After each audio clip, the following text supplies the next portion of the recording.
शिक्षित हुने माग होइन कुनै ठुलो कुरा छ र त्यो गर्न सक्छ चाह्यो भने सरकारले त्यो गरिरहेको छैन धेरै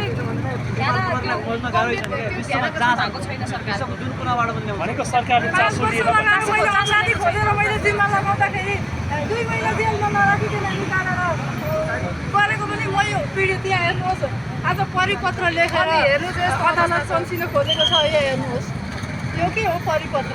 के को परिपत्र हो यो तपाईँको हात? सर्वोच्च अदालतले दिएको एउटा अपराधीलाई उन्मुक्ति दिने परिपत्र हो। कुन अपराधी? मेरो लागि सर्वोच्च अदालतले दिएको हो। अब हेर्नुहोस् यो आज माले अधिवक्ता कार्यालयले दिएको हो।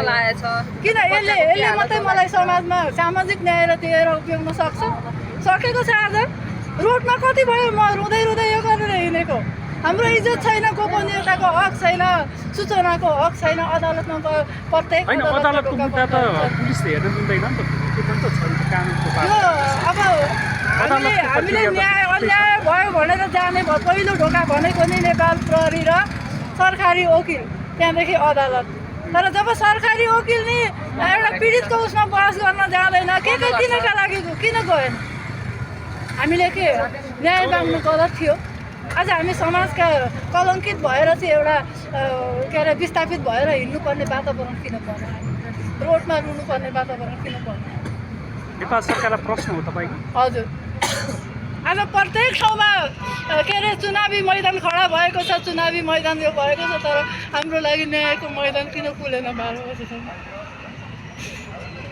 भनेको नेपाल सरकारले प्रधानमन्त्रीज्यूलाई मैले कतिचोटि भेट्न खोजेँ यहाँ आएर मेरो गोपनीयता कायम होस् भनेर।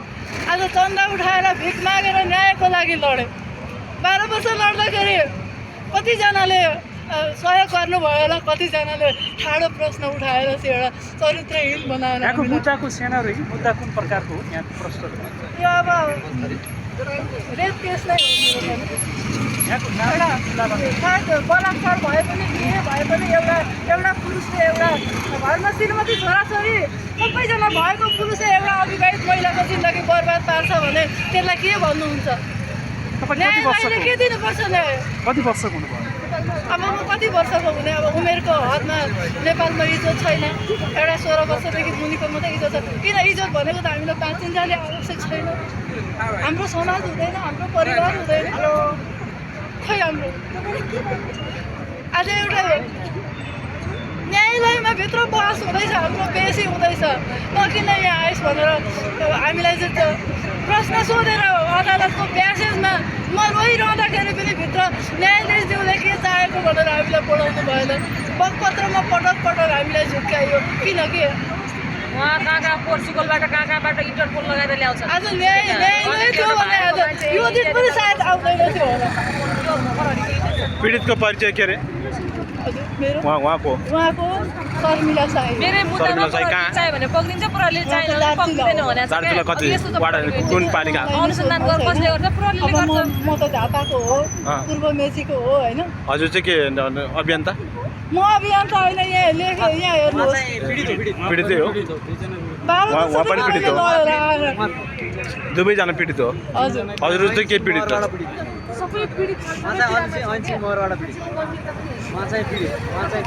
आज यो अदालतले यस्तो खालको परिपत्र बनाएर चाहिँ कारवाही गरेको भनेर देखाएर हाम्रो पीडितलाई सामाजिक न्याय दिन सक्छ, समाजमा उभ्याउन सक्छ। अनि आज कसैले नहोस् भनेर यस्तो फैसला गर्ने उहाँलाई किन भयो, अरूलाई किन भइरहेको छ? मैले कसरी बाँच्थेँ? समाजमा त मान्छेलाई भन्नु भएन। यस्तो मेजर छ अब हेर्नु त्यो गर्छ एउटा महिला प्रधानमन्त्री एउटा सानो पजिलो त्यो हुन्छ नि आधार होइन त्यसलाई अब स्वास्थ्य हो। अब अहिले म यहाँ आएँ, मलाई लामो समयदेखि माइतीघर मण्डलाको आज नेपाल सरकारले अहिलेसम्म केन्द्र सुनलाई समाउन सकेन। मैले न्याय पाइनँ भनेर यो पश्चिम गेटको बिच गेटको सडकमा यहाँ सुनिरहेको छ। यहाँ थुप्रै गाडीहरू